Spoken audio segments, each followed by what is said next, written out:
Hello बच्चों, शुरू करते हैं समतल में गति के एनसीईआरटी अभ्यास के प्रश्नों का हल। तो पहला है इसमें कि हमको बताना है कि सदिश कौन सा, अदिश कौन सा। तो सदिश वो होता है जिसमें दिशा की जरूरत होती है और अदिश वो होता है जिसमें दिशा की जरूरत नहीं होती है। तो आयतन, द्रव्यमान, चाल, इन तीनों में दिशा की जरूरत नहीं है। तो ये तीनों कौन से हो जाएंगे? अदिश, अदिश, अदिश को ये लिख लेते हैं। त्वरण, दिशा की जरूरत है, तो ये सदिश हो गया। घनत्व नहीं है, तो ये क्या हो गया? अदिश। मोल संख्या है वो एक, ये भी अदिश। वेग, विस्थापन बटे समय, तो ये क्या हो जाएगा? सदिश। कोणीय आवृत्ति, ठीक है। तो आवृत्ति क्या होती है आपकी? कितने चक्कर लगाए, नंबर होता है एक वो, तो ये भी क्या हो गया? अदिश। विस्थापन तो सदिश और वेग भी सदिश हो जाएगा। दूसरा क्वेश्चन है कि इसमें से कोई दो अदिश राशियां छांटनी है। तो वो राशि जिसमें दिशा की जरूरत नहीं होती है, बल दिशा की जरूरत है। कोणीय वेग, संवेग, संवेग है, वेग है, दिशा की जरूरत है। कार्य, इतना कार्य किया, इतना जूल किया, इसमें जरूरत नहीं है। विद्युत धारा, विद्युत धारा भी भले ही ऐसी लगे कि इस दिशा में जा रही है, उस दिशा में जा रही है, पर एम्पियर यानी कि उसमें सिर्फ मान की जरूरत होती है, इतना एम्पियर करंट बस, है ना। इसमें भी नहीं है जरूरत। तो ये दोनों हो गए हमारे अदिश।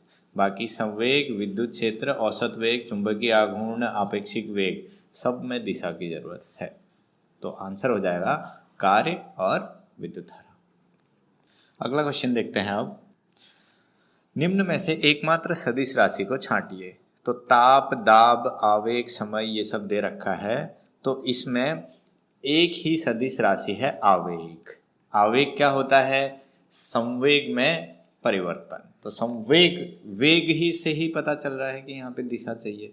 तो आवेग एक अकेला सदिश राशि है। अगला चौथा क्वेश्चन है कि कारण सहित बताइए कि अदिश तथा सदिशों के साथ निम्नलिखित बीजगणितीय संक्रियाएं अर्थपूर्ण हैं कि नहीं है। जैसे पहला है, दो अदिशों को जोड़ सकते हैं कि नहीं जोड़ सकते हैं। तो दो अदिश यानी कि कोई भी अदिश राशियां दो, तो उनको जोड़ सकते हैं कि नहीं जोड़ सकते? तो ये नहीं जोड़ सकते हैं। तभी जोड़ सकते हैं जब दोनों का मात्रक एक ही हो, यानी कि दोनों एक ही राशि हो। जैसे दो द्रव्यमानों को हम जोड़ सकते हैं, है ना। द्रव्यमान के साथ तापमान नहीं जोड़ सकता है, भले ही दोनों अदिश राशियां हैं, पर जोड़ नहीं सकते हैं। एक ही विमा के एक सदिश और एक अदिश को जोड़ना, तो ये भी नहीं कर सकते हम। सदिश के साथ अदिश को नहीं जोड़ सकते हैं। एक सदिश को एक अदिश से गुणा करना, हाँ ये चीज कर सकते हैं कि अगर हम लोग एक अदिश को सदिश के साथ गुणा करेंगे तो एक नया सदिश मिलेगा, जिसमें दिशा भी वही रहेगी जो पहले वाले सदिश की थी, जिसके साथ जोड़ा, पर मान बदल जाएगा, यानी कि नया सदिश बन जाएगा।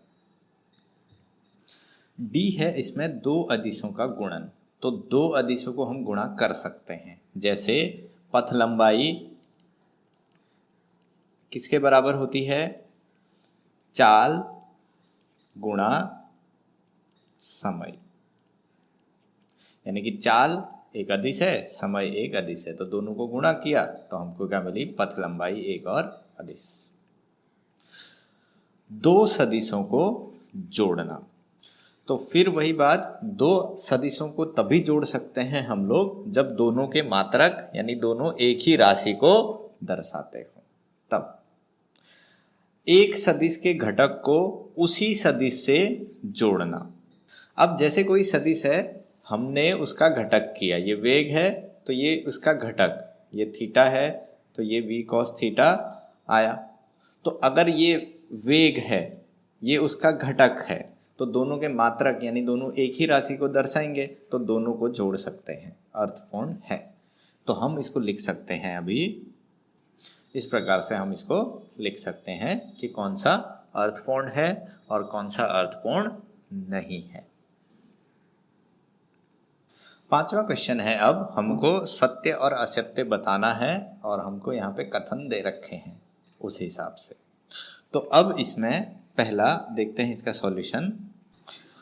तो किसी सदिश का परिणाम सदैव एक अदिश होता है, तो सत्य है। क्योंकि अगर हम उसके परिणाम की बात करेंगे तो वो एक राशि होगी, है ना, धनात्मक राशि, और वह क्या होगी, उसकी कोई दिशा नहीं होगी। दूसरा, किसी सदिश का प्रत्येक घटक सदैव अदिश होता है, तो गलत।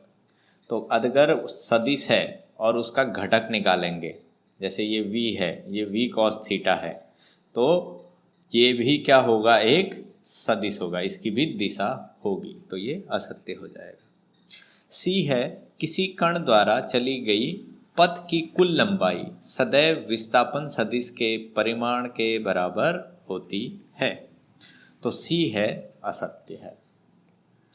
यानी कि अगर कोई आदमी पूरा एक चक्कर लगाता है वृत्त का, तो अगर पूरा एक चक्कर लगा के यहाँ पे वापस आ गया तो विस्थापन कितना हो गया, 0 हो गया, पर पथ लंबाई तो किसके बराबर हुई, इसकी परिधि के बराबर। ठीक है, तो ये असत्य हो जाएगा। डी बोल रहा है अब इसमें कि किसी कण की औसत चाल समय के समान अंतराल में कण के औसत वेग के परिमाण से अधिक या उसके बराबर होगी, तो सही बात है।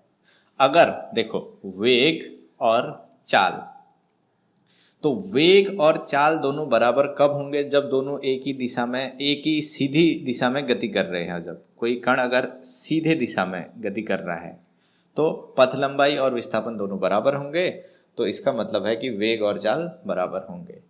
तो अगर ये कहीं पे मुड़ता है तो पथ लंबाई बढ़ जाएगी, चाल बढ़ जाएगी और वेग कम हो जाएगा, क्योंकि विस्थापन कम हो जाएगा उस टाइम पे। तो इसीलिए जो चाल है या तो वेग के बराबर होगी या उससे ज्यादा रहेगी। ई में बोल रहा है कि उन 3 सदिशों का योग जो एक समतल में नहीं है कभी भी 0 नहीं होता। तो देखो, अब ये एक सदिश है, ये एक दूसरा सदिश है और ये एक तीसरा, यानी कि x, y और z। तो अब इसका योग 0 होने के लिए तो किसी दो, यानी कि x और y का अगर मैं परिणामी निकालूं तो ये x और y का परिणामी आएगा, तो इसके विरुद्ध में, विपरीत, इस तरफ कोई दूसरा सदिश होना चाहिए, तभी जो है ये 0 सदिश होगा, नहीं तो नहीं होगा। तो यही ये बोल रहा है कि ये बात सही है कि 0 सदिश प्राप्त करने के लिए तीसरा सदिश पहले 2 सदिशों के परिणामी के विपरीत दिशा में होना चाहिए। यानी कि पहले 2, यानी कि इससे और इससे जो परिणामी मिलेगा, तो तीसरा वाला सदिश इसके विपरीत दिशा में होना चाहिए, परिणामी के विपरीत में, तभी 0 सदिश होगा। अगला क्वेश्चन देखते हैं अब। छठा क्वेश्चन है, अब ये जो भी दे रखे हैं हमको A B C D, ये सबको हमको प्रूफ करना है, तो इसके लिए हम लोग ज्यामिति का प्रयोग करेंगे। तो ज्यामिति का प्रयोग करने से पहले मैं आपको त्रिभुज के बारे में एक चीज बता दूं और उसके बाद ये सारी चीजें आपको आसान लगेंगी। तो एक त्रिभुज हमने लिया है ABC, तो आप इसके बारे में जानते हैं कि त्रिभुज में किन्हीं 2 भुजाओं का योग तीसरी भुजा से हमेशा ज्यादा होगा। ठीक है, 2 भुजाओं का योग तीसरी भुजा से सदैव ज्यादा होना चाहिए। तो अगर मैं लिखूं कि AB प्लस BC ये ग्रेटर होना चाहिए हमेशा AC से, ये चीज आपको पता है। दूसरी चीज, 2 भुजाओं का सब्सट्रैक्शन, यानी कि हम घटाएंगे 2 भुजाओं को, तो वह मान तीसरी भुजा से कम होना चाहिए, यानी कि AB माइनस BC, सिर्फ मान की बात करेंगे हम लोग, यह कम होना चाहिए AC से। ठीक है, तो 2 भुजाओं को जोड़ेंगे तो तीसरी भुजा से ज्यादा, 2 भुजाएं का घटाएंगे तीसरी भुजा से कम होना चाहिए। ये बात अगर तुमको समझ आ गई तो अब ये करना आसान है। तो पहला इसमें लेते हैं A। तो एक त्रिभुज हमने यहां पर लिया है OPQ, ये A सदिश है, ये B सदिश है, और ये दोनों का योग है A प्लस B। तो अभी मैंने आपको बताया कि दो भुजाओं का योग मैं करूं, a प्लस बी करूं, तो ये a प्लस बी से बड़ा होगा। तो यही यहाँ पर हमने लिख लिया। तो a मान मान a मान b, सिर्फ मान की बात करेंगे, दिशा की नहीं। मान a प्लस मान b, a प्लस बी यानी कि इससे क्या होगा, बड़ा होगा। ये भुजा ही है एक, a प्लस बी। दूसरा कि अगर ये दोनों एक ही दिशा में हों, यानी कि ये a सदिश और ये b सदिश, यानी कि दोनों के बीच कोण कितना हो जाए, 0 हो जाए, तो इसका मान क्या होगा, a प्लस बी के बराबर होगा। सोचो, अगर नहीं समझ आ रहा तो इससे भी कर सकते हैं हम लोग। r को हम लोग निकालने का फॉर्मूला हमारे पास क्या है, resultant a square plus B square plus 2ab cos theta, theta रखो 0, तो ये वाली टर्म कितनी हो गई, 2ab, a square plus B square plus 2ab cos theta निकल जाएगा, 1 हो जाएगा। तो a square plus 2ab plus B square किसके बराबर होता है, a प्लस बी का होल स्क्वायर, स्क्वायर से स्क्वायर कट हो गया, a प्लस बी बचा। हाँ, तो a प्लस बी किसके बराबर है, मान a प्लस मान b, यानी कि ये वाली भुजा और ये वाली भुजा के बराबर। तो हमारे पास दो चीजें आ गई, एक तो रहा ये, एक तो रहा ये, और इन दोनों में से हम लिख सकते हैं कि a प्लस बी यानी कि ये वाली भुजा इन दोनों के योग से या तो छोटी है या तो बराबर है, बड़ी नहीं हो सकती है। ये चीज आ गई समझ में। तो अब हम लोग करते हैं बी वाला। अब बी वाला, तो बी में हमको क्या करना है कि a प्लस बी, ये जो है a माइनस बी से या तो बड़ा है या तो बराबर है। तो अब फिर वही बात कि अगर हम a और b को घटाएंगे तो वो, यानी कि ये जो तीसरी भुजा है a प्लस बी, इससे छोटा होगा। ये मैंने पहले ही बता दिया है आपको, ये एक सदिश है, ये a सदिश है, ये b सदिश है, ये इसका परिणामी है। तो पहली चीज़ तो हमको मिल गई कि ये वाली क्या है कि इन दोनों के घटाव से छोटी होगी, तो ये निकाल लिया अपने ने। अब दूसरी चीज़, अगर दोनों एक ही दिशा में हैं, एक ही दिशा में हैं तो बराबर होंगे, है ना। तो अगर दोनों सदिश एक ही दिशा में परस्पर विपरीत दिशा में कार्यरत हो तो a प्लस बी जो है ये मान a माइनस मान b के बराबर होगा, क्योंकि उस समय कोण कितना हो जाएगा, 0। तो अब ये वाले से और ये वाले से हम ये लिख सकते हैं कि a प्लस बी जो है या तो बड़ा है या उसके बराबर है, किसके, मान a माइनस मान b। तो ये जो है ये पूरी एक भुजा है और ये अलग अलग दो भुजाएं हैं, ये ध्यान रखना, ये एक भुजा, ये एक भुजा, ये तीसरी भुजा। तो इन दोनों को माइनस करेंगे तो इससे छोटा आएगा, या तो अगर दोनों एक ही दिशा में है तो बराबर आएगा माइनस के। 2 हो गया। तीसरे में हमको करना है कि a माइनस बी, ये पूरा इसका पूरे का मान, यानी कि a प्लस बी से छोटा है या तो बराबर है, ये निकालना है। तो हमने एक सदिश लिया, ये a सदिश और ये b सदिश। हमको क्या चाहिए, माइनस b। तो माइनस b के लिए हमने इस b को उल्टा दिया इस तरफ, तो इधर माइनस b हो गया, और ये a और माइनस b का परिणामी हो गया OR, a माइनस b। तो अब तुमको पता है कि अगर इसको और इसको जोड़ेंगे, यानी कि a और मान b, है ना, माइनस b है और उसका मान निकालेंगे तो वो प्लस b के ही बराबर होगा। मान की बात हम कर रहे हैं, माइनस तो सिर्फ क्या बताता है, दिशा।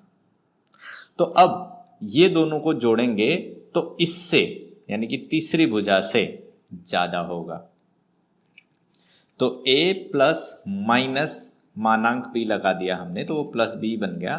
तो a माइनस b से बड़ा होगा, सीधी बात, ठीक है। माइनस b के बराबर है, तो हम ऐसा भी लिख सकते हैं, मान a मान b दोनों को जोड़ेंगे तो ये a माइनस b से बड़ा होगा, पहली चीज।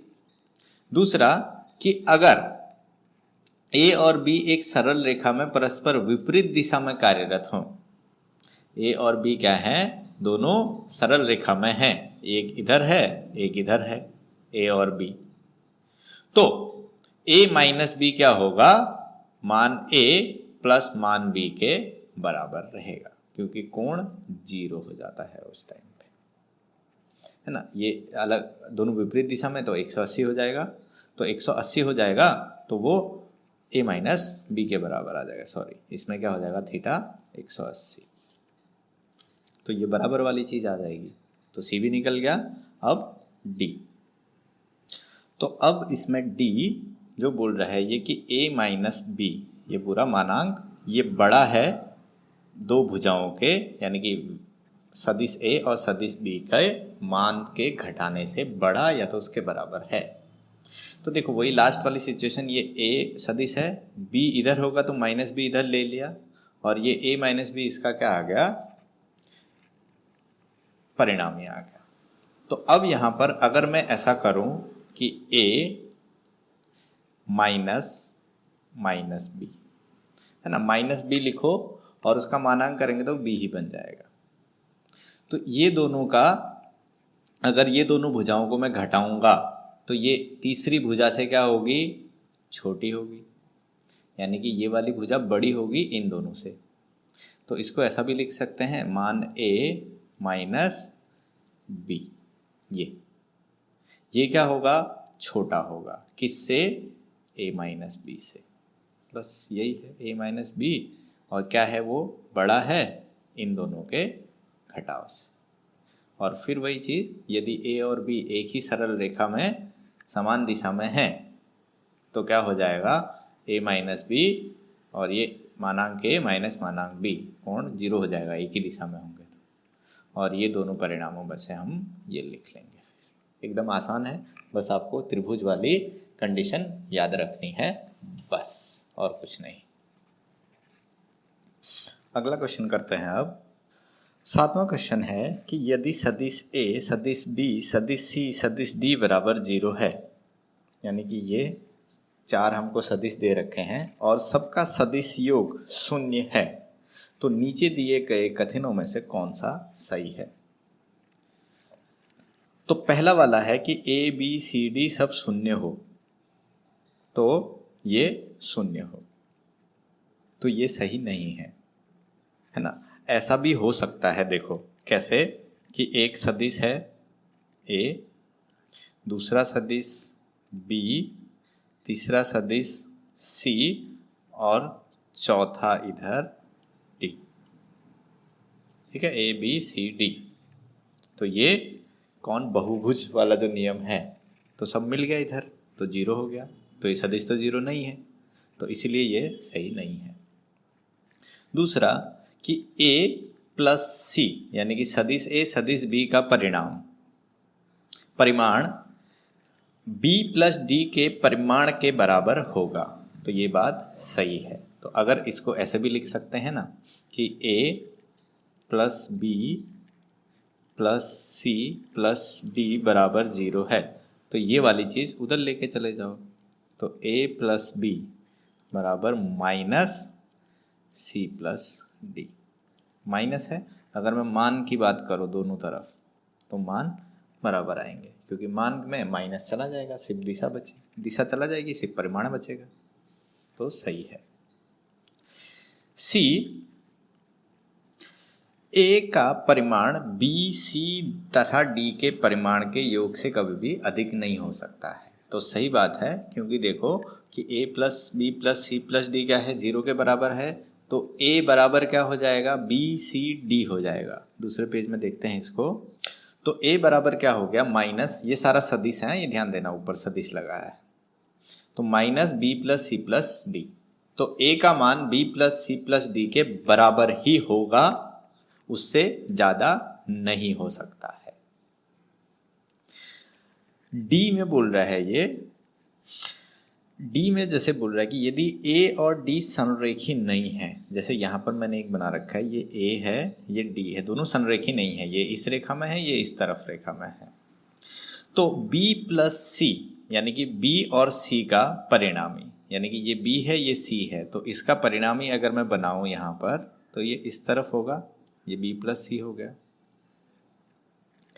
तो b प्लस c का परिणामी और a और d का परिणामी, ठीक है। तो B प्लस C का जो परिणामी होगा तो A प्लस D का परिणामी भी इसी तल में होना चाहिए, तभी ये दोनों एक दूसरे को काटेंगे। तो A और D का परिणामी भी इसी तरफ होना चाहिए, यानी कि इसी तल पे, तभी ये दोनों एक दूसरे के विपरीत होंगे, सीधी रेखा में आएंगे और एक दूसरे को काटेंगे।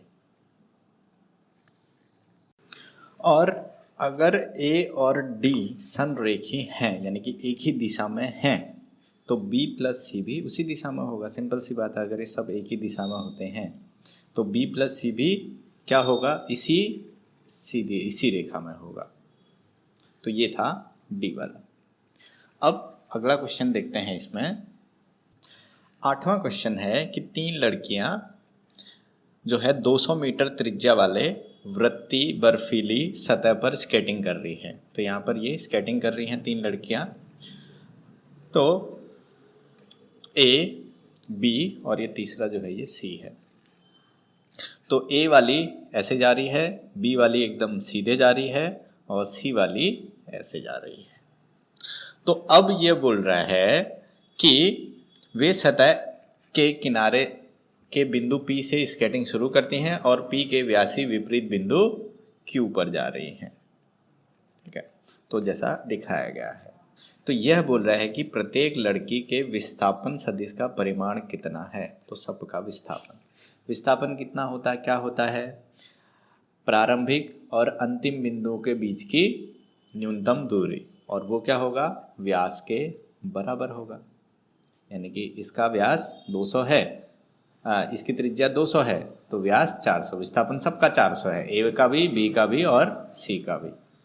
तो वे किस लड़की के लिए यह वास्तव में स्केट किए गए पथ लंबाई के बराबर होगा। तो किसके लिए, B के लिए। तो B तो सीधे जा रही है, इसका पथ लंबाई भी वही है और विस्थापन भी वही है। तो इसको हम लोग इस तरह से लिख सकते हैं, त्रिज्या ये है तो इसका व्यास हो जाएगा 400 मीटर, तो B वाली लड़की के लिए क्या हो जाएगा, उसके पथ लंबाई के बराबर। दूसरा क्वेश्चन, 9वां क्वेश्चन है कि एक साइकिल सवार यहाँ से O से साइकिल चलाना शुरू करता है, O से P पर जाता है, P से फिर यहाँ से ये इसकी परिधि से होते हुए Q पर आता है और Q से फिर O पर आ जाता है। और इसकी जो त्रिज्या है ये कितनी है, 1 किलोमीटर, और इस पूरे O से लेके O तक आने में इसको 10 मिनट लग रहे हैं। तो इसका विस्थापन तो 0 है, 0 यहाँ से O से शुरू किया, O पे आ गया, 0 हो गया। औसत वेग भी कितना हो जाएगा, 0। जब विस्थापन 0 तो वेग भी 0। चाल के लिए हम क्या करेंगे, पहले इसकी पथ लंबाई निकाल लेंगे और फिर बट्टे में समय करेंगे। तो इसको करते हैं हम लोग। तो औसत जो है वेग और विस्थापन तो 0 0 आ गया। तो अब देखो इसका कुल पथ लंबाई, तो पथ लंबाई किसके बराबर होगी, ये OP और ये परिधि इसकी। ठीक है, तो परिधि क्या होगी, अगर ये पूरा वृत्त है इसका 1/4 है, तो 1/4 किसका होगा, ये 2πr का, और प्लस ये r और 1/4 परिधि। तो इसको निकालना आसान है आपके लिए। तो परिधि r बराबर ले लेंगे 1 किलोमीटर, तो ये 25/7 किलोमीटर आ गया। तो पूरे में 10 मिनट लगे, तो 10 मिनट को 1 घंटे में बदल देंगे, क्योंकि किलोमीटर में दिया है दूरी, तो किलोमीटर प्रति घंटा चाहिए। तो 10/60 यानी 1/6 घंटा हो गया। तो अब औसत चाल क्या हो जाएगा, कुल दूरी बटे कुल समय। कुल दूरी कितनी है, 25/7, इसको यहाँ पे रख लिया। कुल समय कितना है, 1/6 आवर, तो 1/6 इधर रख लिया, 150/7, तो यह आपका 21.43 किलोमीटर प्रति आवर आ गया। अगला सवाल 10वां क्वेश्चन है कि एक मोटर चालक है, वो सपोज यहाँ से A से चलना शुरू करता है।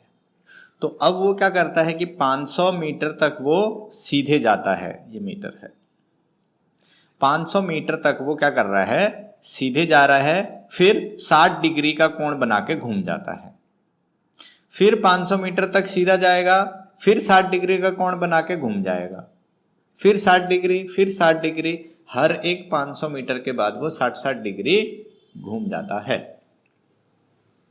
तो अब यह बोल रहा है कि जहां से शुरू किया, जैसे कि A से शुरू किया, तो A से तीसरे मोड़, छठे मोड़ और आठवें मोड़ पर विस्थापन बताइए और प्रत्येक स्थिति में मोटर चालक द्वारा तय की गई कुल पथ लंबाई के साथ पथ लंबाई भी निकालनी है और विस्थापन भी निकालना है और उनकी तुलना करनी है। तो सबसे पहले तीसरे मोड़ के लिए, तीसरा मोड़ यानी कि पहला, दूसरा, तीसरा, ये वाला। तो तीसरा मोड़ यानी कि ये डी पर जब ये पहुंचा है तब हमको निकालना है, तो हमको ये दूरी चाहिए ए डी।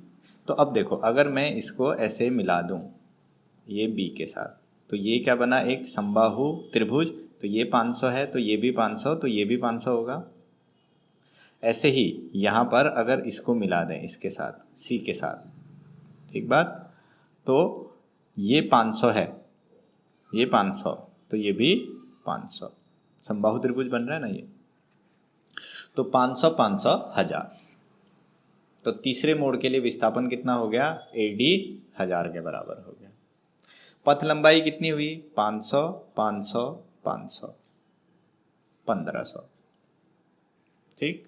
और विस्थापन और पथ लंबाई का अगर हम लोग तुलना करें तो विस्थापन बटे पथ लंबाई, विस्थापन 1000 बटे 1500, 2/3, 0.67। अगला छठे मोड़ के लिए, छठा मोड़ यानी कि 1, 2, 3, 4, 5, 6, छठे मोड़ पे जहां से शुरू किया था वहीं पहुंच गया, तो विस्थापन कितना हो गया, 0। और पथ लंबाई 500, 500, 500, 500, 500, 500 सब जोड़ देंगे, तो इसको हम लोग लिखेंगे ऐसे कि विस्थापन 0 और पथ लंबाई कितनी हो जाएगी, 500, 500 सब जोड़ के ये हो जाएगा 300। और अगर इसका हमको क्या करना है, तुलना करनी है, तो 0/3000, तो 0 हो जाएगा इसकी तुलना। अगला आठवें मोड़ पर, आठवें मोड़ पर यानी कि ये पहला, यहां तक तो 6 हो गया, वापस आगे 6, 7, 8 यहां पर, यानी कि हमको क्या निकालना है, AC।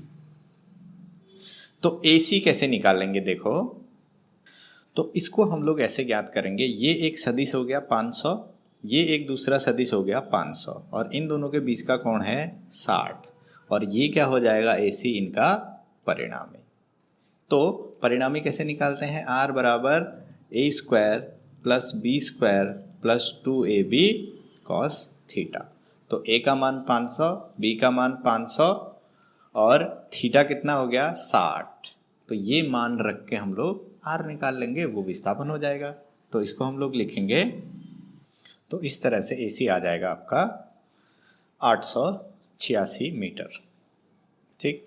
अब पथ लंबाई, पथ लंबाई यानी कि देखो टोटल कितना चल गया है, ये 500, 500, 500 कितने, 8 मोड़ लिए, तो 8 गुणा 500, 4000।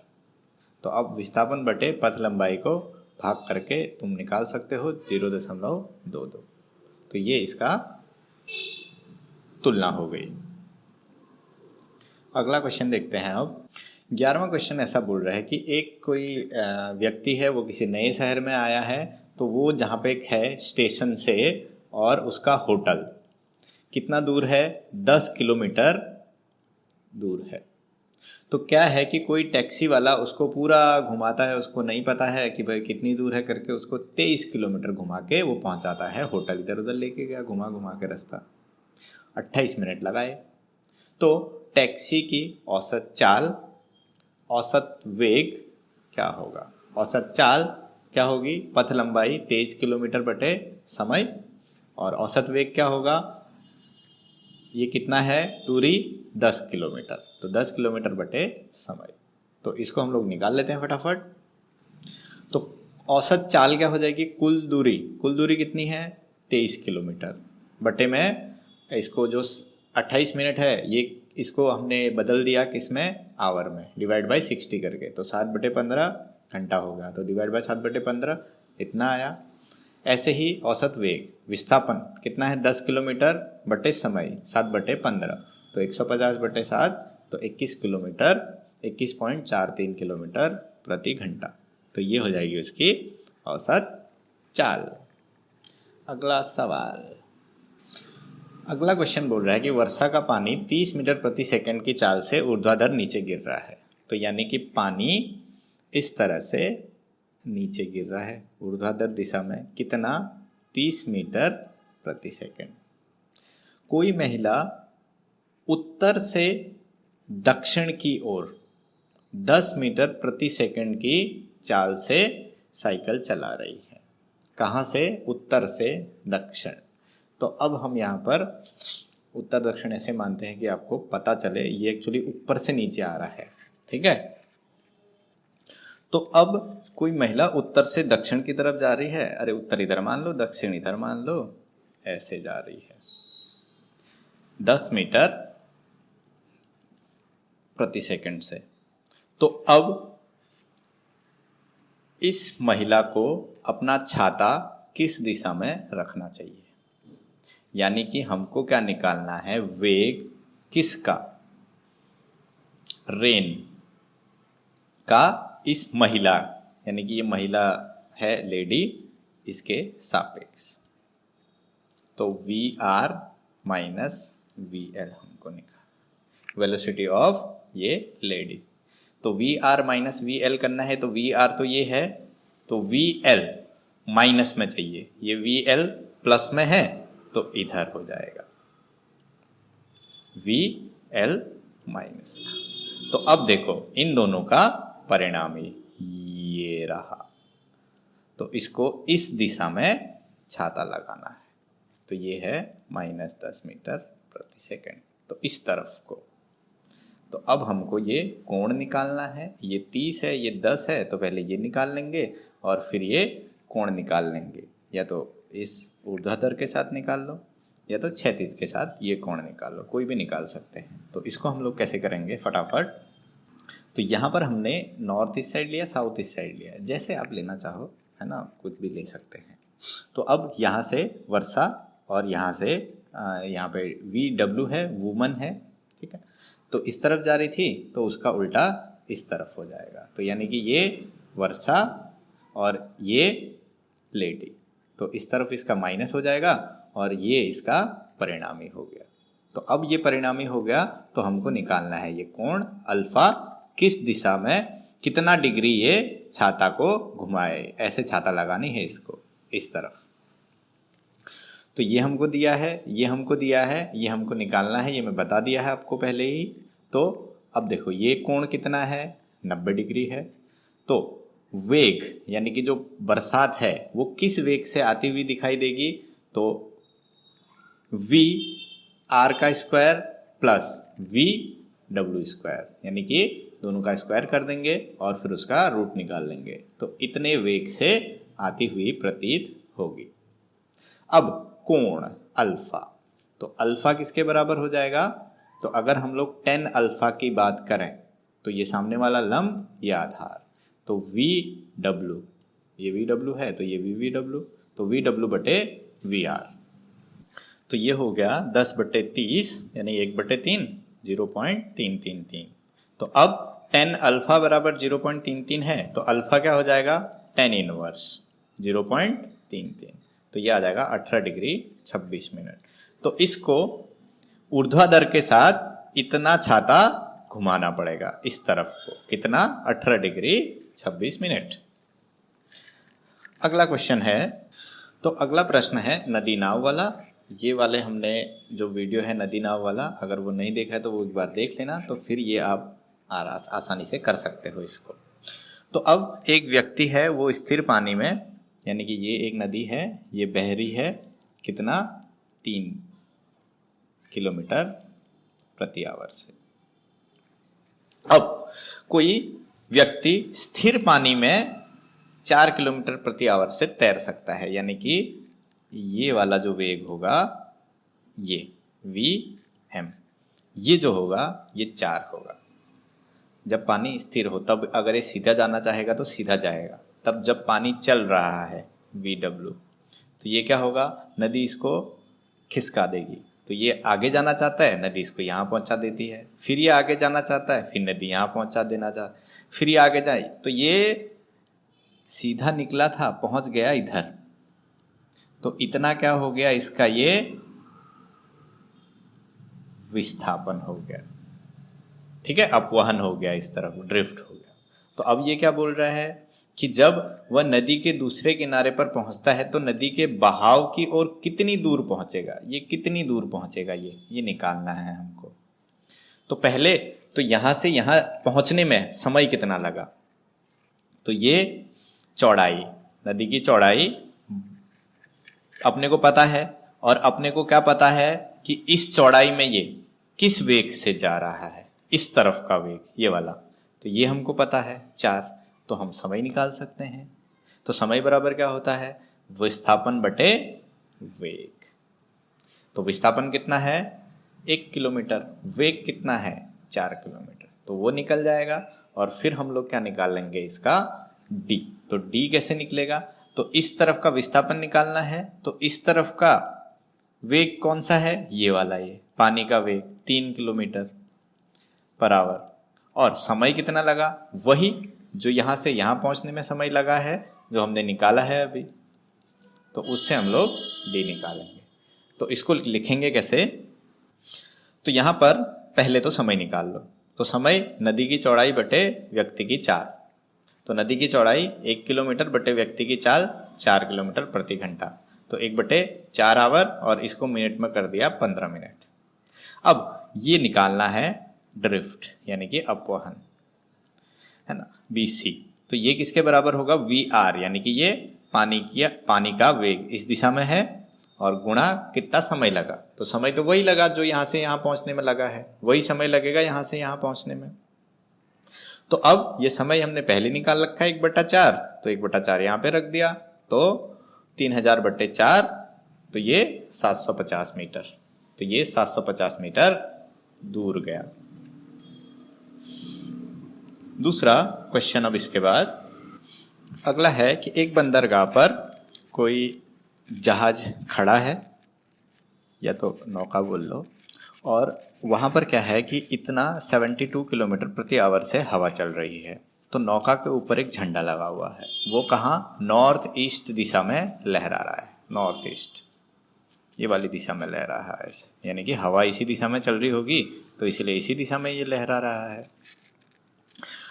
यदि वह नौका उत्तर की ओर 51 किलोमीटर प्रति घंटे की गति से चलना प्रारंभ करते, अब ये नौका क्या है कि अगर इस तरफ को जाना प्रारंभ कर दे, ठीक है, इस तरफ को जाना प्रारंभ कर दे ये, तो नौका पर लगा झंडा किस दिशा में लहराएगा। अब ये झंडा किस दिशा में लहराएगा, तो इसको थोड़ा दिमाग से सोचो। अगर ये झंडा ये आगे की तरफ जाएगा तो झंडा क्या होगा, धीरे धीरे पीछे की तरफ, इस तरफ को आएगा। क्यों, क्योंकि हमको क्या चाहिए, वेग किसका, हवा का, यानी कि ये झंडे का बोलो या हवा का बोलो, आप दोनों एक ही है। विंड किसके सापेक्ष में, बोट के सापेक्ष में, ये क्या हो जाएगा VW माइनस VB। तो बोट इधर जा रही है तो ये इसका माइनस इधर आ जाएगा, माइनस VB, और इन दोनों का क्या निकालेंगे, परिणामी। तो परिणामी कहीं पे इस तरफ को आएगा। तो अब इसको निकालते हैं कि यह किस दिशा में आता है और कितना आता है। तो यहां पर इस चित्र में देखो, ये रहा VB यानी कि बोट का वेग, ये रहा हवा का वेग, और हमको क्या चाहिए कि VB माइनस, क्योंकि हमको क्या चाहिए VW माइनस VB, तो माइनस VB चाहिए, माइनस VB इस तरफ हुआ, तो ये दोनों का क्या आया, परिणामी। तो अब यहां पर हमको निकालना है कि ये झंडा कितना कोण बना रहा है, कितना कोण बना रहा है ये। तो अब हम इसका देखो, ये इस तरफ है तो ये कितना डिग्री हो गया, ये 45 डिग्री हो गया, तो ये 45 है, तो ये कोण कितना हुआ पूरा, तो ये 90 है, तो 90 और 45, 45 इधर 45 इधर 90, तो ये 90 45 135 डिग्री। तो दोनों के बीच यानी कि सदिश ए और सदिश बी के बीच का कोण कितना हो गया, 135 डिग्री। अब हमको क्या चाहिए कि ये जो परिणामी सदिश है यह कितना कोण बना रहा है। तो परिणामी सदिश यानी कि हमको चाहिए tan बीटा, बीटा, यानी कि ये बी के साथ कितना बना रहा है परिणामी, यानी कि इसके साथ। तो इसका फॉर्मूला एक आपको पता है, tan beta is equal to a sin theta upon b plus a cos theta. Theta कितना है 135 डिग्री, और v a और b तो आपको पता ही है। a क्या है, a है आपका नौका का वेग और b क्या है वायु का वेग। तो ये इस पे रखेंगे तो vb का मान रखा 51, फिर साइन 135 ऐसे निकाल लिया, 135 बराबर 180 माइनस 45, तो ये साइन 45 हो गया। और कॉस 135 क्या हुआ 180 माइनस 45, तो ये क्या हो जाएगा माइनस कॉस 45। ये ट्रिग्नोमेट्री है, ये आपको आता है। और फिर ये सारे मान यहाँ पे रख देंगे और यहाँ पर से आ जाएगा tan 45.1 डिग्री। तो 45.1 मतलब वो 45 के बराबर ही हुआ। तो 45 के बराबर ही हुआ, तो इसका मतलब है कि यह किस दिशा में है। देखो ये वाला कितना आया 45, तो और ऊपर का तो ये 45 पहले से है ही 45.1, तो यहां पर आया ये थोड़ा सा पूर्व से थोड़ा सा नीचे, तो लगभग इसको पूर्व दिशा में ही बोला जाएगा। ठीक। अब दूसरा, किसी लंबे हॉल की छत 25 मीटर ऊंची है, तो वह अधिकतम क्षैतिज दूरी कितनी होगी जिसमें 40 मीटर प्रति सेकंड की चाल से फेंकी गई कोई गेंद छत से टकराए बिना गुजर जाए। तो यानी कि ये छत है और यहाँ से हमको गेंद इस तरह से फेंकनी है, यानी प्रक्षेप्य कराना है ये ऐसे। तो अब ये पूछ रहा है कि R कितना होगा, तो H हमको मिल गया। ये H मैक्सिमम कितना होना चाहिए 25 मीटर के बराबर। तो H मैक्सिमम का फॉर्मूला क्या है, U square sine square theta बटे में 2G। तो H मिल गया हमको कितना, ये 25, और परास R क्या होता है U स्क्वायर साइन 2 थीटा बटे में G। अब U तो हमको पता है ये, पर हमको थीटा नहीं पता है, तो थीटा यहां से निकाल लेंगे और थीटा की वैल्यू यहां रख देंगे। U पता है G पता है, निकल जाएगा। तो कैसे, ऐसे। तो पहले H का फॉर्मूला लिख लिया, U square sine square theta upon 2G, और H की वैल्यू रख दी 25 और U तो पता है 40, साइन स्क्वायर थीटा ऐसे ही रहेगा 2 गुणा 9.8। तो यहां से आपको थीटा मिल गया, साइन थीटा मिला 0.5534, और इसको उसमें टेबल में वैल्यू देख के पता चल गया 33.6 डिग्री।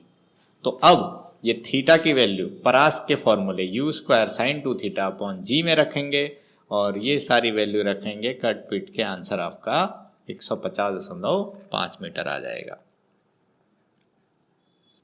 अगला क्वेश्चन करते हैं अब। कोई खिलाड़ी किसी गेंद को 100 मीटर की अधिकतम क्षैतिज दूरी तक फेंक सकता है, तो वह खिलाड़ी उसी गेंद को जमीन से ऊपर कितनी ऊंचाई तक फेंक सकता है। यानी कि किसी कोई खिलाड़ी है, उसने गेंद फेंकी ऐसे और अधिकतम दूरी ये कितनी गई 100 मीटर। ठीक। अब अगर हमको ये पता चल जाए कि इसने किस वेग से फेंकी, U मिल जाए, और उसी वेग से ऊपर को चढ़ा देंगे हम, तो पता चल जाएगा कि ऊपर तक कितना गया। तो U कैसे निकलेगा, तो R से। तो R क्या होता है U square sine 2 theta upon G। अब अधिकतम दूरी है तो इसका मतलब साइन थीटा क्या होगा 1 होगा, तो R मैक्सिमम क्या हो जाएगा U स्क्वायर अपॉन G के। तो यहां से हम लोग U निकाल लेंगे और फिर ये प्रारंभिक वेग हमको मिल जाएगा U, और अंतिम तो पता है सबसे ऊपर जाके V 0 हो जाएगा, तो ये H निकल जाएगा किससे V square minus U square is equal to 2GH से। तो रखते हैं फिर इसको फटाफट। तो ये हो गया R बराबर U square sine 2 theta upon G, और थीटा कितना आ गया 45, क्योंकि अधिकतम परास है, U स्क्वायर अपॉन G हो गया, तो R मैक्सिमम यानी कि 100 आया बरोबर। अब ये किसके बराबर है, R मैक्सिमम की जगह 100 रखो, 100 रखो, U स्क्वायर अपॉन G, क्योंकि ये साइन थीटा कितना हो गया 1 हो गया साइन 2 थीटा। तो यहाँ से U स्क्वायर अपॉन G ही रखो, अगर चाहो तो U का मान निकाल भी सकते हो, पर ये आगे काम डायरेक्ट इसको ले लेंगे।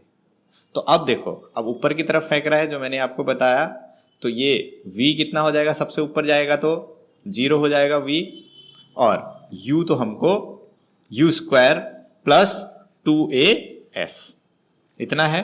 तो अब देखो ये u स्क्वायर ऐसे ही रखो, 2a की जगह माइनस जी एच आ गया, ठीक। तो h इजिकल टू क्या आ गया, u स्क्वायर अपॉन 2g, ये इधर ले गए h को, 2g h पूरा इधर चला गया, h उधर ही रखा, 2g नीचे आ गया, तो u स्क्वायर अपॉन 2g आ गया। तो u स्क्वायर अपॉन g हमने यहाँ से निकाल रखा था 100, यहाँ पे रख देंगे 100, तो 100/2 50 मीटर। तो ऊपर कितनी फेंक पाएगा वो, 50 मीटर। अगला, 80 सेंटीमीटर लंबे धागे के एक सिरे पर एक पत्थर को बांधा हुआ है, ठीक है, ये धागा है और यहाँ पर एक पत्थर बांधा हुआ है, और इसे किसी एक समान चाल के साथ क्षैतिज व्रत मतलब जैसे अपने सर के ऊपर घुमा रहा है कोई इंसान, इसको ये क्षैतिज व्रत हो गया। अगर ऐसे घुमाता तो ये ऊर्ध्वाधर होता, तो क्षैतिज व्रत पे घुमा रहा है। तो यदि पत्थर 25 सेकंड में 14 चक्कर लगा रहा है, 25 सेकंड में 14 चक्कर लगा रहा है, तो पत्थर के त्वरण का परिमाण और उसकी दिशा क्या होगी। तो यहां पर हमको त्वरण निकालना है इसका, यानी कि अल्फा, ठीक बात। तो अल्फा का फॉर्मूला हमने निकाला हुआ है किसमें, एक समान वृत्ति वाला जो लास्ट लेक्चर है उसमें, और वो कितना है, r ओमेगा स्क्वायर।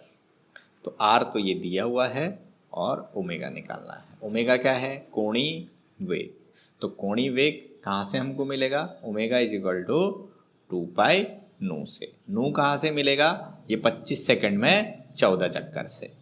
तो एक सेकंड में कितने चक्कर लगाएगा वो नू, तो 2π नू मिल गया, ओमेगा मिल गया, यहाँ रखेंगे अल्फा मिल गया, फटाफट निकाल लेते हैं इसको। तो सबसे पहले कोणीय आवर्ती n ले रहे हैं तो n ले लो, 14/25, यानी कि एक सेकंड में निकालना है हमको। 25 सेकंड में 14 लगाता है तो एक सेकंड में 14/25। अब ओमेगा 2πn यानी कि 2πf 2π नू जो भी बोलो, 2 और ये इतना आ गया। अब त्वरण, अभिकेंद्र त्वरण r ओमेगा स्क्वायर, r दिया हुआ है 80 सेंटीमीटर, मीटर में बदला, और n ओमेगा हमने यहाँ से निकाल लिया, ओमेगा का स्क्वायर कर दिया, गुणा भाग करके आपका इतना मीटर पर सेकंड स्क्वायर। और इसकी दिशा आपको पता है हमेशा केंद्र की तरफ होती है। बस 18वां क्वेश्चन है, कोई वायुयान इतना किलोमीटर प्रति घंटे की एक समान चाल से उड़ रहा है और 1 किलोमीटर त्रिज्या का कोई क्षैतिज लूप बनाता है। तो इसे अभिकेंद्र त्वरण की गुरुत्वीय त्वरण के साथ तुलना करनी है। तो यानी कि ऐसा क्षैतिज लूप बना रहा है। अब अभिकेंद्र त्वरण हमको पता है अल्फा बराबर v स्क्वायर बटे में r होता है। v हमको दिया हुआ है और r हमको दिया हुआ है, और गुरुत्वीय त्वरण हमको पता है g 9.8। तो पहले इसको निकालेंगे और इसके साथ तुलना करेंगे। तो ये v 250 मीटर प्रति सेकंड है, 900 किलोमीटर को बदल दो और 1 किलोमीटर को बदल दो मीटर में, तो ये v स्क्वायर अपॉन r रखो और ये आपका इतना आया 62.5 मीटर पर सेकंड स्क्वायर। गुरुत्वीय त्वरण होता है 9.8। अब अभिकेंद्र त्वरण बटे गुरुत्वीय त्वरण, तो ये इतना। तो इसका मतलब है कि अभिकेंद्र त्वरण 6 गुना ज़्यादा है इस केस में, 6.38 गुना ज़्यादा। अगला क्वेश्चन 19वां है कि हमको सत्य या असत्य बताना है। पहला बोल रहा है कि वृत्तीय गति में किसी कण का नेट त्वरण हमेशा वृत्त की त्रिज्या के अनुदिश केंद्र की तरफ होता है, यानी कि वो गोल गोल चक्कर लगा रहा है तो इसका त्वरण हमेशा केंद्र की ओर रहेगा। तो ये पहली बात तो सही लगती है पर सही नहीं है। ये तभी होगा जब वेग कैसा हो, एक समान गति से चक्कर लगा रहा हो, तभी केंद्र की तरफ होगा, नहीं तो नहीं होगा। दूसरा तो असत्य हो जाएगा। दूसरा, किसी बिंदु पर किसी कण का वेग सदिश सदैव उस बिंदु पर कण के पथ की स्पर्श रेखा के अनुदिश होता है। एकदम सही बात। अगर ये ऐसे चक्कर लगा रहा है, चाहे इसका वेग बढ़ रहा है, कम हो रहा है, एक समान हो, कैसा भी हो, तो इसके वेग की दिशा हमेशा इस बिंदु पर स्पर्शक होगी। किसी कण का एक समान वृत्तीय गति में एक चक्र में लिया गया औसत त्वरण सदिश शून्य सदिश होता है। तो तो सही है। तो एक समान वृत्तीय गति कर रहा है, तो जैसे ये यहाँ पर त्वरण अंदर ऐसे, यहाँ पर ऐसे, ये ऐसे, यहाँ पहुंचा तो ऐसे, ठीक है, यहाँ पहुंचा तो ऐसे, तो सबका योग करोगे तो क्या आएगा, शून्य आएगा। ये इसको काट डालेगा, ये इसको काट डालेगा, ऐसे ये इसको काट डालेगा, तो औसत क्या आ जाएगा, शून्य आएगा, शून्य सदिश। अगला क्वेश्चन है 20वां क्वेश्चन है, किसी कण की स्थिति दे रखी है हमको ये r। अब करना क्या है, ये t सेकंड में है और r मीटर में है, वेग निकालना है, त्वरण निकालना है। तो वेग तो पता है क्या होगा, dr बटे dt, त्वरण dv बटे dt, इतना तो आता ही है। फिर t बराबर 2 सेकंड में कण का वेग का परिमाण और दिशा, तो यहाँ से जो v आएगा वहाँ पर t रहेगा, तो t की जगह क्या रख देंगे, 2 सेकंड, और फिर उसका परिणाम निकाल लेंगे, r बराबर vx square plus vy square. अरे थीटा भी निकाल लेंगे, टेन थीटा बराबर vy बटे vx से। तो करते हैं, देखो, तो ये रहा तुम्हारा r dr बाई dt, ये तुमको सबको आता है ना। जहाँ पर t रहेगा तो t निकल जाएगा, सिर्फ 3 बचेगा। यहाँ पे t स्क्वायर है तो 2 आगे आ जाएगा, तो 2 दूनी 4, और यहाँ से एक घात कम हो जाएगी तो -4 t j, ये i कैप, ये j कैप। त्वरण निकालना है तो इसका भी क्या कर दो, अवकलन कर दो, तो dv बटे dt। तो अब यहाँ पर इसके पास तो है ये नहीं, t है ही नहीं, तो 0 हो जाएगा। इसके पास t है, एक ही घात है, वो भी निकल जाएगी, तो -4 j बचेगा बस। i में त्वरण शून्य, सिर्फ j दिशा में त्वरण है। अब t बराबर 2 सेकंड में वेग, तो ये जो वेग आया है यहाँ पर क्या आया, 4t आया, तो t की जगह क्या रख दो, 2, तो क्या बन गया, ये बन गया वेग हमारा 3i माइनस 8j।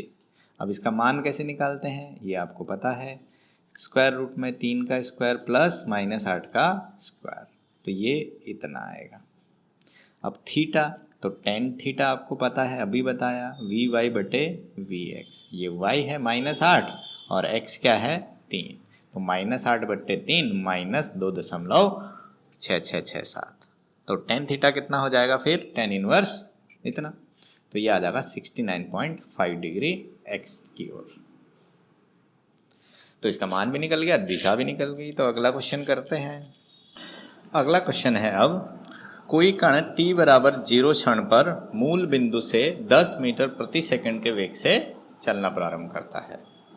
तो अब ये कहाँ जा रहा है, xy समतल में एक समान त्वरण यानी कि त्वरित गति है, तो उसका वेग बढ़ता जाएगा। अब त्वरण क्या है, ये जा रहा है j पर, है ना, और त्वरण कैसा है, i में भी है j में भी है, तो धीरे धीरे ये xy समतल की तरफ आ जाएगा। स्टार्टिंग में सिर्फ ये y दिशा में जा रहा है। तो अब हो क्या रहा है, देखो, ये जैसे ये 0 से इस तरफ को जाना शुरू कर रहा है, 10 मीटर प्रति सेकंड, और त्वरण लग रहा है, तो थोड़ी देर बाद ये ऐसे ऐसे यहां को आ जाएगा, ये है ना। तो अब ये क्या बोल रहा है कि किस क्षण, कुछ समय बाद जो x है, जो ये यहां पहुंच जा सपोज, तो ये हो गया हमारा 16 मीटर, कितने समय बाद, x 16 हो गया, 16 मीटर। तो और वो समय निकालना है, और उस टाइम पे y कितना है, ये भी निकालना है, ठीक है। और उस क्षण जब ये यहां पे पहुंचा तब इसकी चाल कितनी है, ये निकालना है। तो सिंपल है, हम शुरू करेंगे, हमको दिया है त्वरण, तो त्वरण होता है dv बटे dt से, यहां से हम वेग निकालेंगे, है ना, dv बराबर क्या हो जाएगा, a dt, तो इसका इंटीग्रेशन करके हम लोग v निकाल लेंगे, क्योंकि u तो हमको दिया ही है, v निकाल लेंगे, v मिल जाएगा। तो v क्या होता है, dr बटे dt, तो यहां से dr हो जाएगा v dt, तो r कैसे निकलेगा, इंटीग्रेशन v dt, तो यहां से r निकाल लेंगे। और फिर उसके बाद हम लोग निकालेंगे चाल। पहले ये दो चीजें निकाल लेते हैं। तो सबसे पहले ए हमको गिवन है dv बटे dt कितना 8i प्लस 2j। तो dv कितना हो जाएगा 8i प्लस 2j गुणा dt। अब इसका क्या कर देंगे समाकलन, कहां से कहां तक, u से v तक, क्योंकि प्रारंभिक u है और अंतिम v है और समय 0 से t पर। तो इसका इंटीग्रेशन तुमको आता है, तो इसका क्या हो जाएगा v माइनस u, क्योंकि अंतिम वेग माइनस प्रारंभिक वेग। और यहां पर क्या हो जाएगा ये 8i प्लस 2j और dt का t, क्योंकि ये कांस्टेंट है, ये t हो गया। अब यहां से v बराबर कितना आ गया, ये u इधर चला गया, u प्लस इतना, ये v निकाल लिया। अब v क्या होता है dr बटे dt, यहां से dr इधर आ जाएगा, v dt इधर आ जाएगा। अब v तो हमने पहले से निकाल रखा है ये, तो v इधर रख लेंगे, ये इधर रख लिया v। अब हम क्या निकालना चाहते हैं r, तो इसका दोनों तरफ इंटीग्रेशन कर देंगे, यानी कि ये 0 से r, क्योंकि वो 0 से r हमको चाहिए। यहां से 0 से t हो गया और पूरे का इंटीग्रेशन dt के सापेक्ष, तो ये हो जाएगा ut प्लस 8t है तो t स्क्वायर बटे 2 और 2 ही रहेगा, फिर t है इसके साथ तो t स्क्वायर बटे 2 समाकलन। अब यहां से r निकल गया इतना, है ना, u का रख लिया हमने 10j और ये t और 4t स्क्वायर और t स्क्वायर, तो xi yj, ये दो चीजें निकाल ली हमने। तो अब इसमें x बराबर कितना है 4t स्क्वायर और y बराबर कितना है 10t प्लस t स्क्वायर। अब x हमको दिया हुआ है कितना है 16 है, तो x यानी कि ये 4t स्क्वायर बराबर कितना रख दो 16 रख दो और इसमें से t आ गया 2 सेकेंड, तो t 2 सेकेंड आ गया तो उसको ये y के मान में रख दो t स्क्वायर, तो 2 यहां पे रखा तो y में निकल गया 24 मीटर। ठीक, अब पहला तो हो गया, दूसरा चाल निकालनी है कि इस क्षण यानी कि समय t इजिकल टू 2 सेकेंड पर कितनी चाल होगी। अब वेग का फॉर्मूला तो हमने पहले से निकाल रखा है, यहां से ये u plus 8t plus 2tj ये, तो अब यहां पर ये u का मान रख दिया 10, अब t बराबर 2 सेकेंड रख दो, यहां पर t का मान रख दो 2 सेकेंड, तो 2 दूनी 4 हो गया, तो ये आया 16i प्लस 14j और इसका मान निकालना है तो v, तो आपको पता ही है 16 का स्क्वायर प्लस 14 का स्क्वायर और इसका स्क्वायर रूट करेंगे 21.26 मीटर प्रति सेकंड आ गया इसका। ठीक, अगला क्वेश्चन 22वां क्वेश्चन है i व j क्रमशः x तथा y अक्षों के अनुदिश एकांक सदिश हैं, यानी कि ये i हो गया ये j हो गया, तो i प्लस j तथा i माइनस j का परिमाण तथा दिशा क्या होगी। तो i बता है एकांक सदिश होता है तो उसका परिणाम तो 1 होता है ना, परिमाण 1 होगा दोनों का, इसका भी इसका भी, तो दिशा ये x दिशा में y दिशा में। अब i प्लस j, ये रहा i ये रहा j, तो इनका परिणामी सदिश जो है इस तरफ आएगा, क्योंकि देखो ये इसमें से ऐसे समांतर ये समांतर है ना, तो ये क्या हो जाएगा i प्लस j, तो अब ये भी 1 है ये भी 1 है, तो कोण कितना हो जाएगा tan थीटा बराबर 1/1, यानी कि tan थीटा कितना हुआ 1, tan थीटा 1 कब होता है जब 45 डिग्री हो, तो ये 45 हो गया। अब दूसरा i माइनस j बोल रहा है ये, तो i तो यही है, तो j माइनस j मतलब नीचे की तरफ, ये माइनस j, तो अब परिणामी कहाँ आएगा ये नीचे की तरफ आएगा, तो ये हो गया आपका i माइनस j। अब ये 1 है ये भी 1 है, तो अब ये कोण हमको चाहिए, तो ये कोण तो वही हो जाएगा tan थीटा बराबर, अब y बटे x होता है, तो अब y क्या हो गया -1 और ये तो 1 ही है, तो -1/1, तो ये क्या हो जाएगा -45 डिग्री। अब इनका अगर मैं मान निकालना चाहूं तो मान क्या होगा इसका square root of 1 square plus 1 square, तो ये क्या हो जाएगा √2। दोनों का मान क्या होगा √2 और कोण 45 माइनस 45। तो वही हम लोग यहाँ पे निकाल सकते हैं। तो ये दोनों का मान है √2 और पहले वाले में थीटा क्या है ay बटे ax, दोनों 1 1 है तो 45 डिग्री।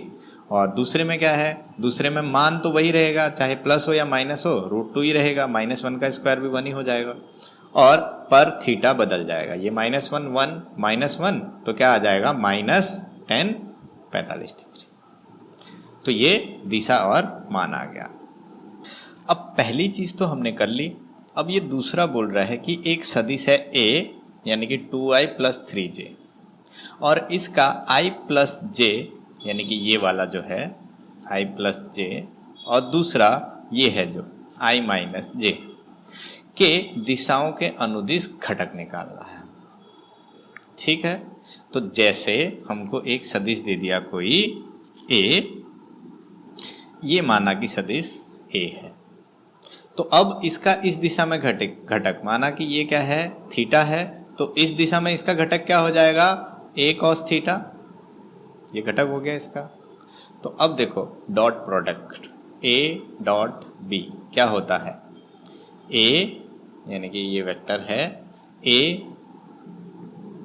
b cos थीटा के बराबर। ठीक है, ए बी cos थीटा। तो यहां से हमको क्या चाहिए, a cos थीटा ही तो चाहिए, तो a cos थीटा क्या हो जाएगा a डॉट b बटे में b। तो यहां से हमको हमारे पास a है ही, a है और b क्या है i + j, ये b है। तो यहाँ का दोनों का डॉट प्रोडक्ट करके हमको क्या मिल जाएगा a डॉट b और उसको भाग देंगे b से, तो a cos थीटा यानी कि इस दिशा में a का इस दिशा में घटक का हमको मान मिल गया। अब ये दिशा हमको चाहिए, ये दिशा कैसे मिलेगी, ये i + j है, इसकी दिशा क्या है, तो i + j बटे i + j का मान, यही तो होता है इकाई सदिश। तो इससे हम क्या निकाल लेंगे, दिशा यानी कि यूनिट वेक्टर। तो अब इस दिशा में सदिश यानी कि इसका घटक, तो इसका मान यानी कि a cos थीटा और गुणा में n कैप। तो ये करना है, समझ में आई बात। करना क्या है, हमारे पास एक सदिश है a, उसका इस दिशा में घटक यानी कि इसके साथ थीटा कोण बना रहा है, तो a cos थीटा हो गया। तो अब a cos थीटा हमको निकालना है, कहाँ से निकालेंगे, a डॉट b से। तो a डॉट b यानी क्या होता है a b cos थीटा, तो यहाँ से a cos थीटा क्या हो जाएगा, b नीचे चले जाएगा और तो ये a cos थीटा मिल गया। तो ये हमारा मान मिल गया इस दिशा में। अब हमको दिशा चाहिए n कैप, ये और मान के साथ दिशा का गुणा कर देंगे यूनिट वेक्टर का, तो फुल वेक्टर मिल जाएगा हमको इस दिशा में। तो ये करते हैं, देखो तो a हमारे पास है 2i + 3j और b क्या है i + j। तो अब a डॉट b क्या होता है a b cos थीटा, तो ये a cos theta a dot b बटे b आ गया। तो अब a dot b dot product ये आपको आता है 2i + 3j i + j, तो i गुणा होगा j गुणा होगा, बाकी सब जीरो हो जाता है, आपको पता है। और b, तो b तो क्या है i + j है, इसका मान निकालना है 1 का स्क्वायर उसका रूट यानी कि √2 नीचे। तो ऊपर आया 2 × 1 2, 3 × 1 3, 3 2 5, 5 बटे √2। अब इकाई सदिश, तो i + j बटे √2। अब इन दोनों को गुणा कर दो, ये तो क्या मिल जाएगा, पूरा सदिश उस दिशा में। और ऐसे ही अब i - j के साथ निकालना है, तो उसमें देखो पहले, तो ये रहा i - j, तो a का इसके साथ घटक, तो वही अब इस साइड को थीटा मान लेंगे ये वाला, और a cos थीटा वही a और i - j का डॉट प्रोडक्ट बटे में इसको b मान लेंगे वैसे ही। तो देखो यहाँ पे मान निकाला, पहले डॉट प्रोडक्ट निकाला 2i + 3j i - j, तो यहाँ पर सिर्फ ये माइनस है तो 2 - 3 और नीचे मान तो √2 ही है, i - j का भी i + j का भी √2, तो -1/√2। इकाई सदिश, तो यहाँ पे i + j था, तो यहाँ पे i - j बटे √2, तो ये इकाई सदिश मिल गया। तो मान गुणा इकाई सदिश दोनों को गुणा कर देंगे, तो ये -1/2 i - j क्या मिल गया, i माइनस जे के साथ a का घटक, और ये क्या है, a का किसके साथ घटक, i प्लस जे के साथ। तो बहुत आसान है। अगला, तो यहाँ पर कुछ समीकरण हमको दे रखे हैं एक स्वैच्छ गति के लिए कौन से सही है। तो पहला है देखो, half v t1 plus v t2। दूसरा है औसत वेग, यानी कि औसत वेग r, यानी कि जो उसकी स्थिति है, अंतिम स्थिति माइनस प्रारंभिक स्थिति बटे समय। तीसरा है v, यानी कि वेग बराबर प्रारंभिक वेग प्लस त्वरण t, यानी कि पहला वाला जो समीकरण है गति का। फिर ये r equal to R nought, ये दूसरा वाला जो समीकरण है। और फिर a त्वरण, त्वरण मतलब वेग का अंतर बटे समय।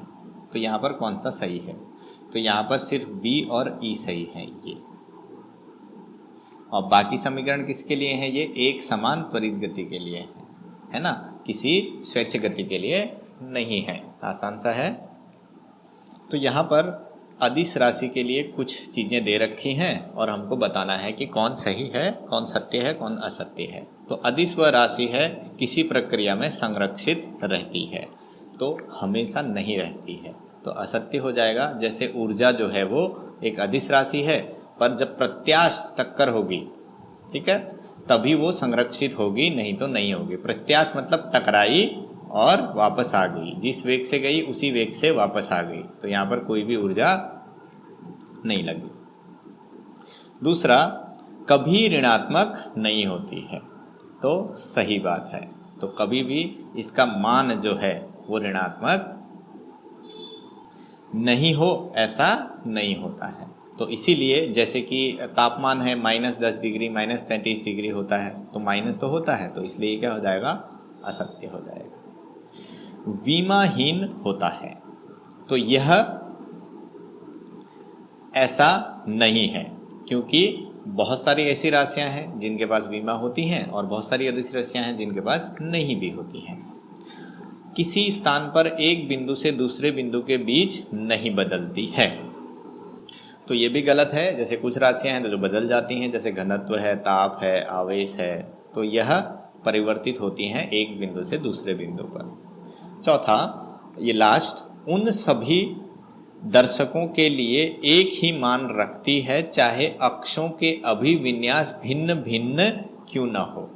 तो यह सही बात है, क्योंकि अक्षों के अभिविन्यास परिवर्तन का अदिश राशियों में कोई फर्क नहीं पड़ता है, चाहे आप दिशा कोई भी ले लो। जैसे यहाँ पर 1 किलोग्राम, चाहे 1 किलोग्राम टमाटर मैं यहाँ से फेंकूँ या सीधे फेंकूँ, तो वो 1 किलोग्राम ही रहेगा, उसका कुछ फर्क नहीं पड़ेगा।